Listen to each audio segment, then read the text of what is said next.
Some Questions Concerning the History of Bolshevism by Joseph Stalin, first published as a letter to the editorial board of the magazine Proletarskaya Revolutsia in 1931.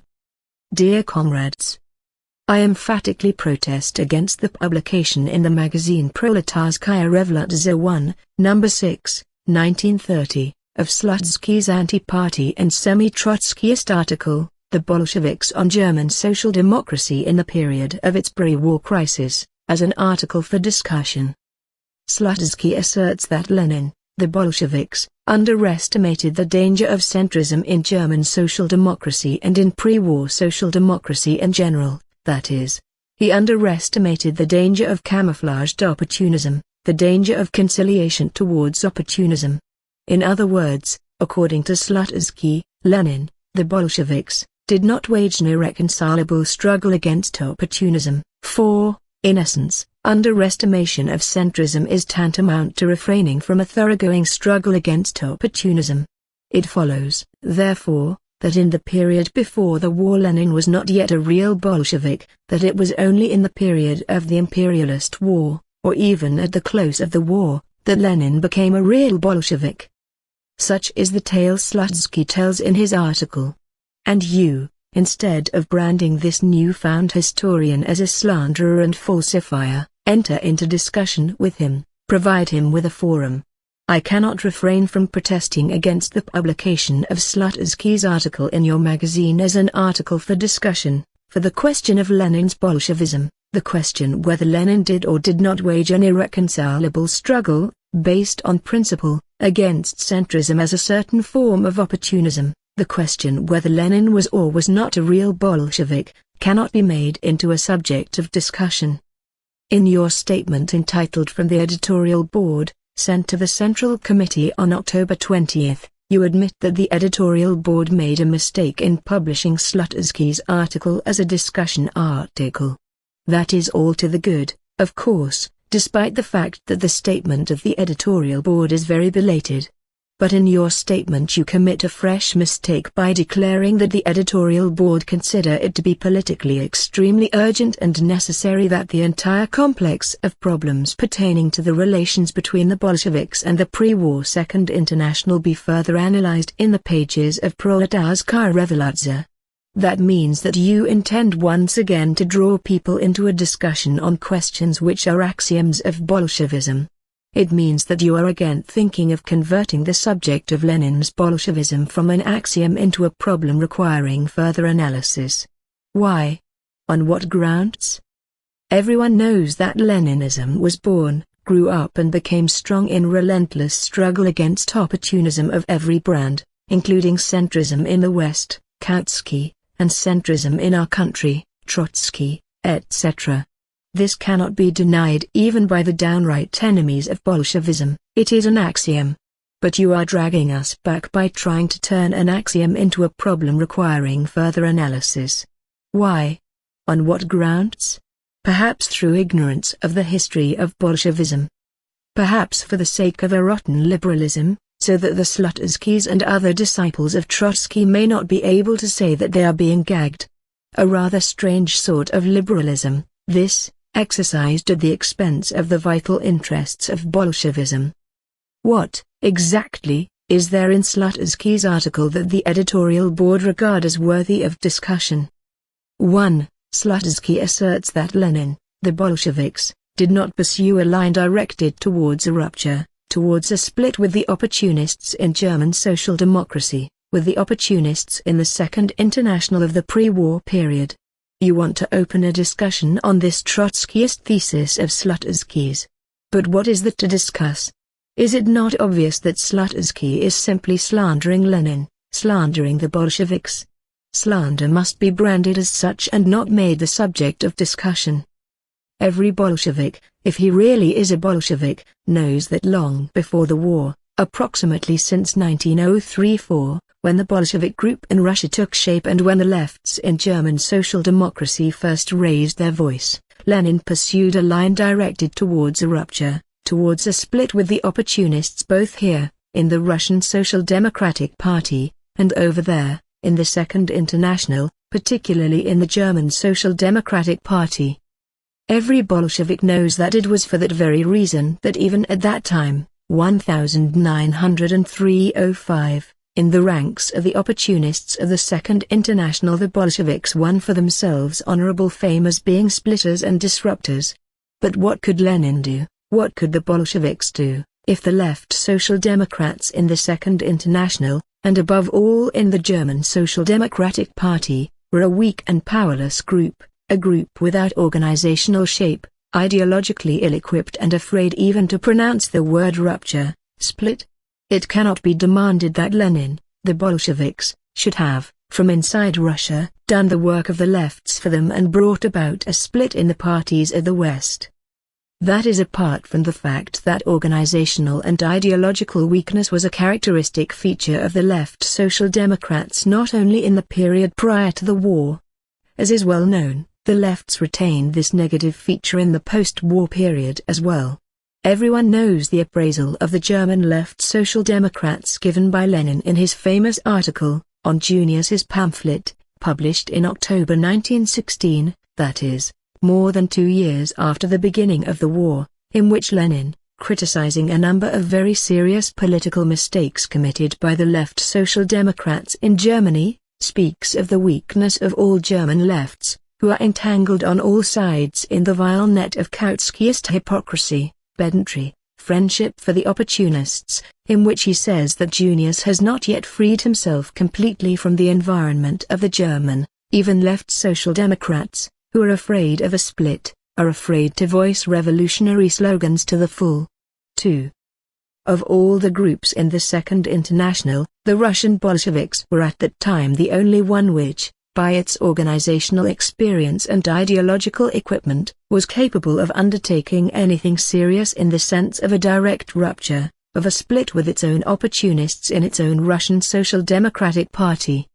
Now, if the Slutskys attempted, not even to prove, but simply to assume that Lenin and the Russian Bolsheviks did not exert all their efforts to organize a split with the opportunists, Plekhanov, Martov, Dan, and to oust the centrists, Trotsky and other adherents of the August Bloc, then one could argue about Lenin's Bolshevism, about the Bolsheviks' Bolshevism.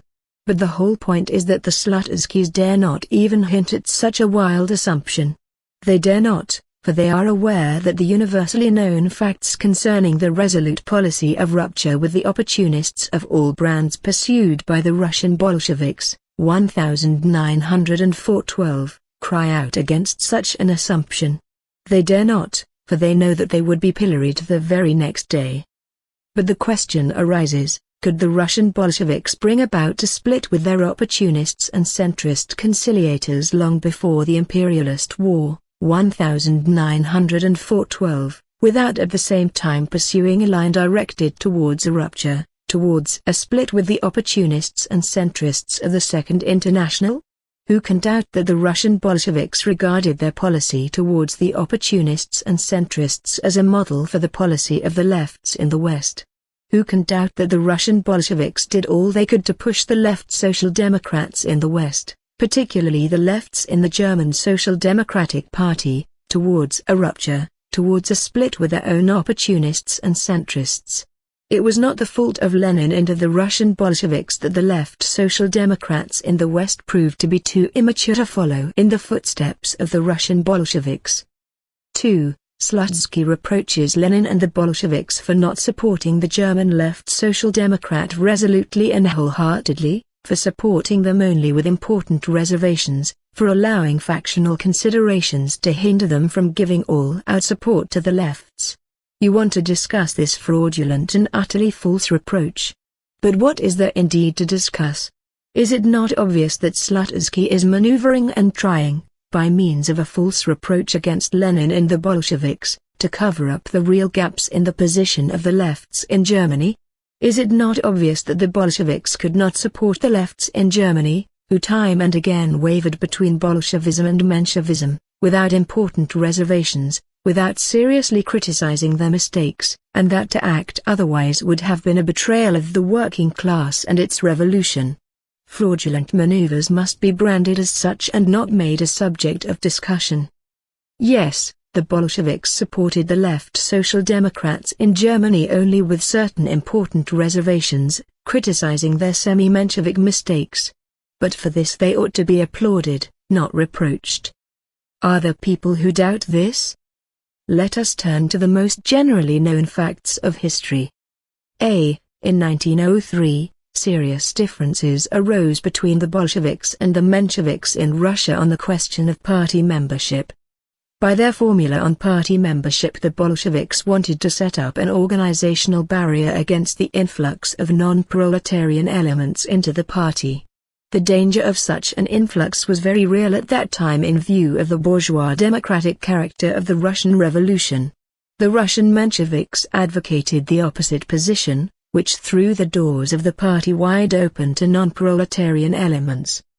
In view of the importance of the questions of the Russian Revolution for the world revolutionary movement, the West European Social Democrats decided to intervene. The left Social Democrats in Germany, Pavas and Rosa Luxemburg, then the leaders of the lefts, also intervened. And what happened? Both declared for the Mensheviks and against the Bolsheviks. They accused the Bolsheviks of having ultracentralist and Blanquist tendencies. Subsequently, these vulgar and Philistine epithets were seized upon by the Mensheviks and spread far and wide. In 1905, differences developed between the Bolsheviks and the Mensheviks in Russia on the question of the character of the Russian Revolution. The Bolsheviks advocated an alliance between the working class and the peasantry under the hegemony of the proletariat. The Bolsheviks asserted that the objective must be a revolutionary democratic dictatorship of the proletariat and peasantry for the purpose of passing immediately from the bourgeois democratic revolution to the socialist revolution, with the support of the rural poor secured. The Mensheviks in Russia rejected the idea of a hegemony of the proletariat in the bourgeois democratic revolution. Instead of the policy of an alliance between the working class and the peasantry, they preferred the policy of an agreement with the liberal bourgeoisie, and they declared that the revolutionary democratic dictatorship of the proletariat and peasantry was a reactionary Blanquist scheme that ran counter to the development of the bourgeois revolution. What was the attitude of the German left Social Democrats, of Pavas and Rosa Luxemburg, to this controversy? They invented a utopian and semi-Menshevik scheme of permanent revolution, a distorted representation of the Marxist scheme of revolution, which was permeated through and through with the Menshevik repudiation of the policy of alliance between the working class and peasantry, and they counterposed this scheme to the Bolshevik scheme of the revolutionary democratic dictatorship of the proletariat and peasantry. Subsequently, this semi-Menshevik scheme of permanent revolution was seized upon by Trotsky, in part by Martov, and turned into a weapon of struggle against Leninism.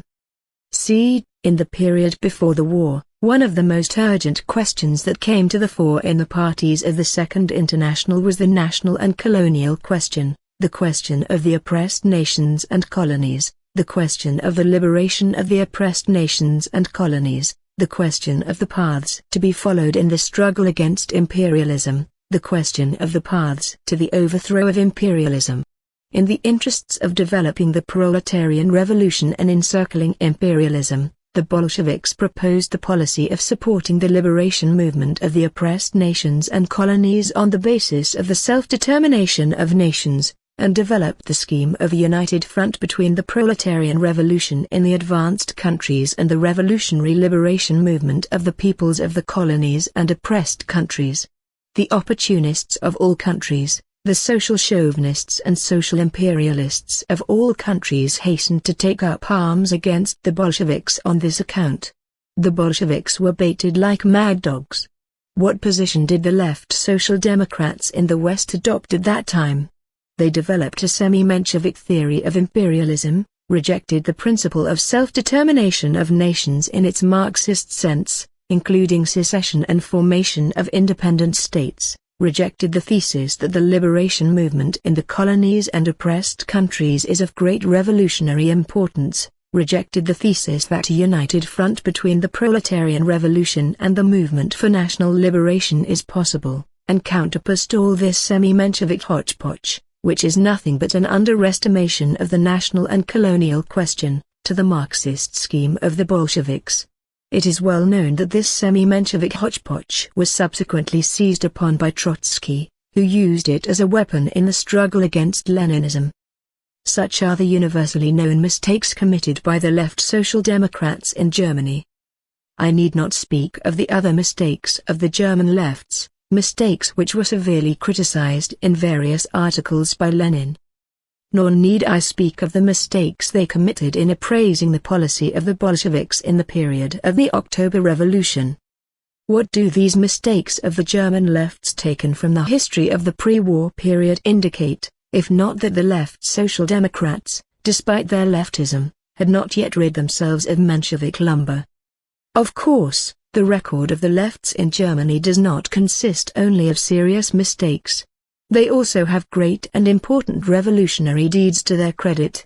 I have in mind a number of their services and revolutionary actions in relation to questions of internal policy and, in particular, of the electoral struggle, questions of the struggle inside and outside Parliament, the general strike, war, the revolution of 1905 in Russia, etc. That is why the Bolsheviks reckoned with them as lefts, supported them and urged them forward. But it does not and cannot obliterate the fact that at the same time the left Social Democrats in Germany did commit a number of very serious political and theoretical mistakes, that they had not yet rid themselves of the Menshevik burden and therefore were in need of severe criticism by the Bolsheviks.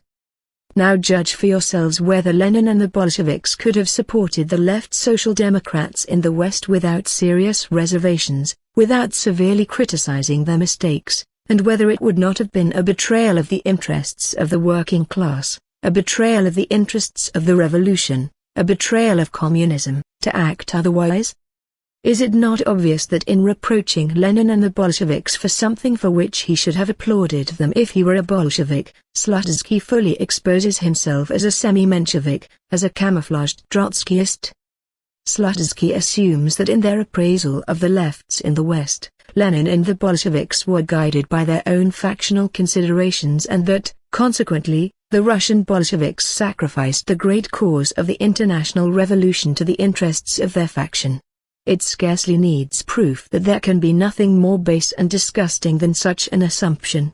There can be nothing more base, for even the basest of Mensheviks are beginning to understand that the Russian Revolution is not a private cause of the Russians, that, on the contrary, it is the cause of the working class of the whole world, the cause of the world proletarian revolution. There can be nothing more disgusting, for even the professional slanderers in the Second International are beginning to understand that the consistent and thoroughly revolutionary internationalism of the Bolsheviks is a model of proletarian internationalism for the workers of all countries.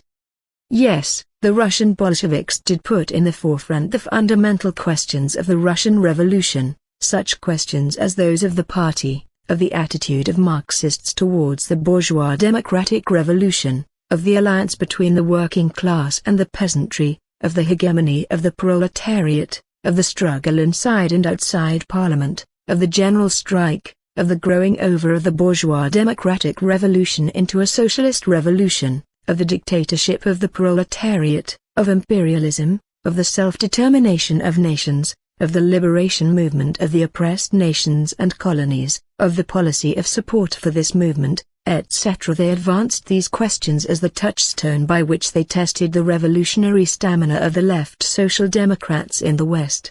Had they the right to do so? Yes, they had. They not only had the right, but it was their duty to do so. It was their duty to do so because all these questions were also fundamental questions of the world revolution, to whose aims the Bolsheviks subordinated their policy and their tactics. It was their duty to do so because only through such questions could they really test the revolutionary character of the various groups in the Second International. The question arises, where is the here any factionalism of the Russian Bolsheviks and what have factional considerations to do with this? As far back as 1902 Lenin wrote in his pamphlet What is to be done? That history has now confronted us with an immediate task which is the most revolutionary of all the immediate tasks that confront the proletariat of any country, that the fulfillment of this task, the destruction of the most powerful bulwark, not only of European, But also, it may now be said, of Asiatic reaction, would make the Russian proletariat the vanguard of the international revolutionary proletariat. 30 years have elapsed since that pamphlet, What is to be Done, appeared. No one will dare deny that the events during this period have brilliantly confirmed Lenin's words. But does it not follow from this that the Russian Revolution was, and remains, the nodal point of the world revolution, that the fundamental questions of the Russian Revolution were at the same time, and are now, the fundamental questions of the world revolution? Is it not obvious that only through these fundamental questions was it possible to make a real test of the revolutionary character of the left social democrats in the West? Is it not obvious that people who regard these questions as factional questions fully expose themselves as base and degenerate elements? 3. Slutsky asserts that so far there has not been found a sufficient number of official documents testifying to Lenin's, the Bolsheviks, determined and relentless struggle against centrism. He employs this bureaucratic thesis as an irrefutable argument in favor of the proposition that Lenin, the Bolsheviks, underestimated the danger of centrism in the Second International. And you are ready to discuss this nonsense, this rascally chicanery. But what is there indeed to discuss? Is it not obvious anyway that by his talk about documents Slutsky is trying to cover up the wretchedness and falsity of his so-called conception? Slutsky considers the party documents now available to be inadequate. Why? On what grounds? And not the universally known documents relating to the Second International, as well as those relating to the inner-party struggle in Russian social democracy, sufficient to demonstrate with full clarity the revolutionary relentlessness of Lenin and the Bolsheviks in their struggle against the opportunists and centrists?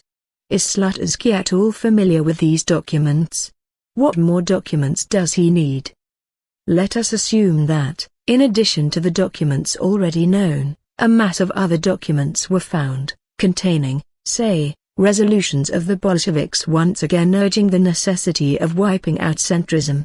Would that mean that the mere existence of written documents is sufficient to demonstrate the real revolutionary character and the real relentlessness of the Bolsheviks' attitude towards centrism? Who, except hopeless bureaucrats, can rely on written documents alone? Who, except archive rats, does not understand that a party and its leaders must be tested primarily by their deeds and not merely by their declarations? History knows not a few socialists who readily sign all sorts of revolutionary resolutions, just for the sake of satisfying importunate critics.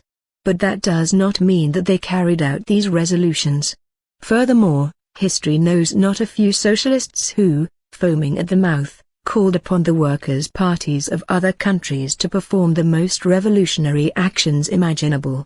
But that does not mean that they did not in their own party, or in their own country, shrink from fighting their own opportunists, their own bourgeoisie. Is not this why Lenin taught us to test revolutionary parties, trends and leaders, not by their declarations and resolutions, but by their deeds? Is it not obvious that if Slutsky really wanted to test the relentlessness of Lenin and the Bolsheviks towards centrism, he should have taken as the basis of his article, not individual documents and 2 or 3 personal letters, but a test of the Bolsheviks by their deeds, their history, their actions? Did we not have opportunists and centrists in the Russian Social Democratic Party? Did not the Bolsheviks wage a determined and relentless struggle against all these trends? Were not these trends both ideologically and organizationally connected with the opportunists and centrists in the West? Did not the Bolsheviks smash the opportunists and centrists as no other left group did anywhere else in the world? How can anyone say after all this that Lenin and the Bolsheviks underestimated the danger of centrism?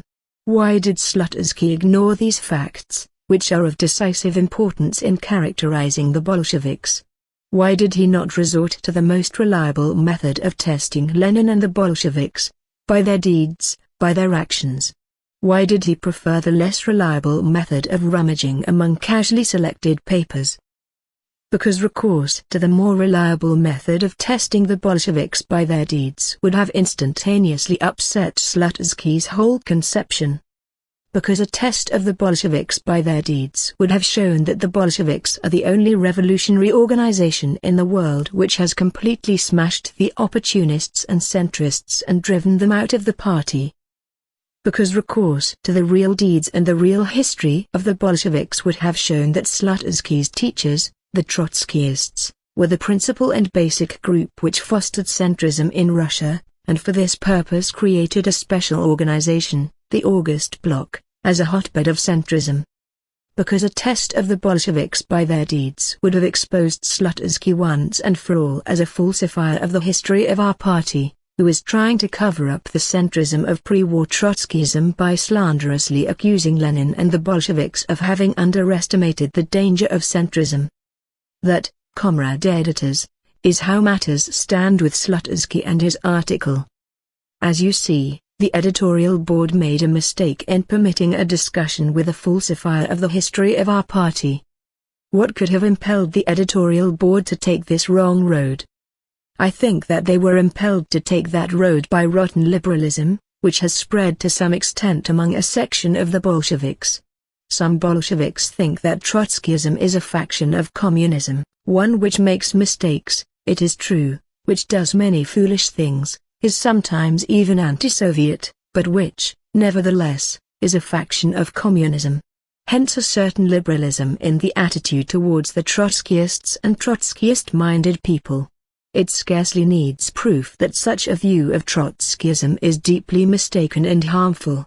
As a matter of fact, Trotskyism has long since ceased to be a faction of communism.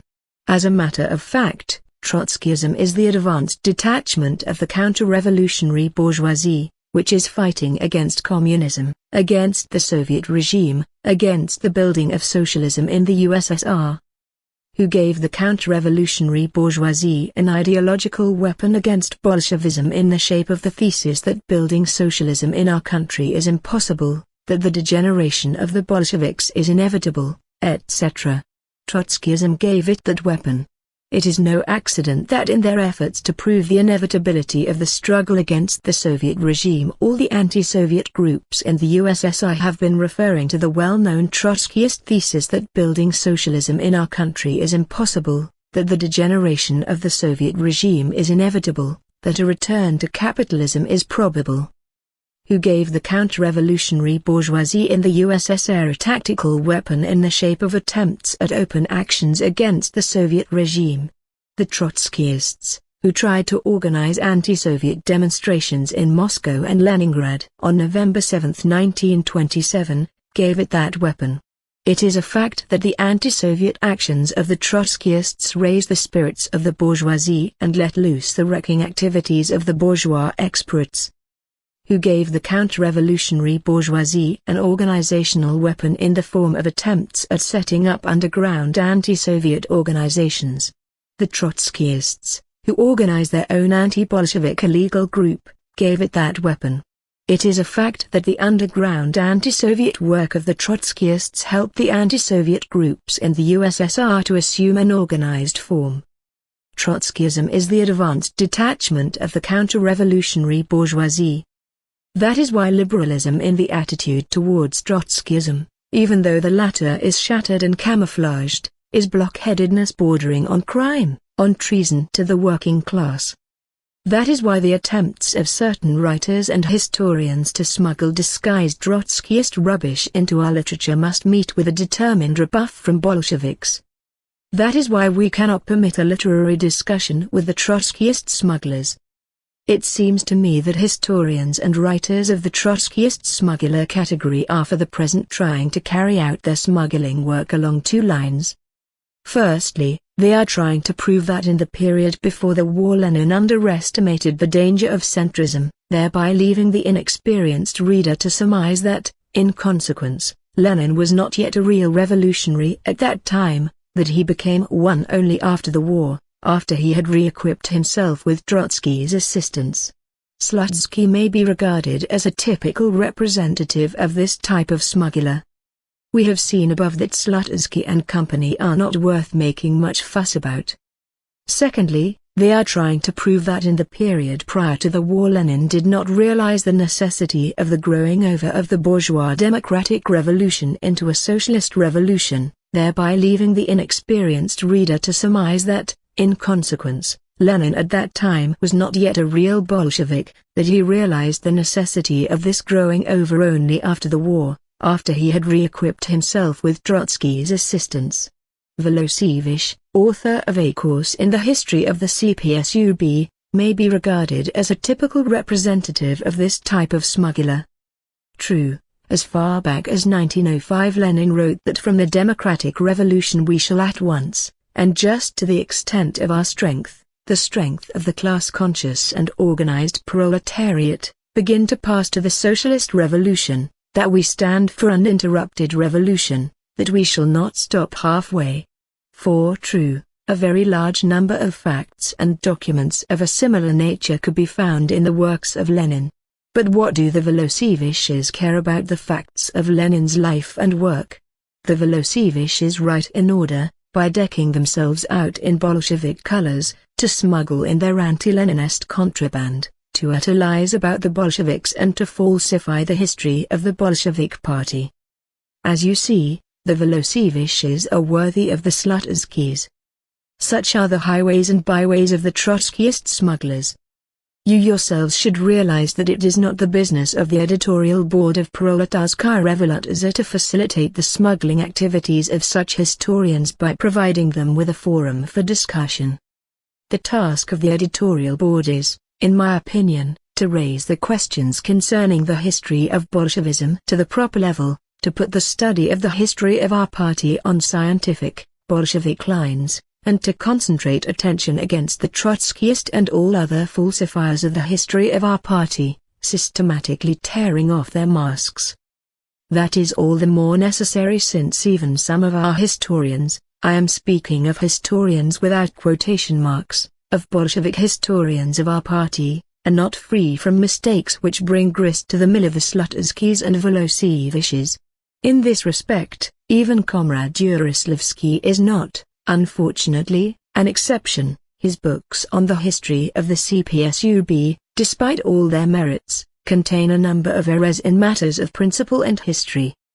With communist greetings. J. Stalin.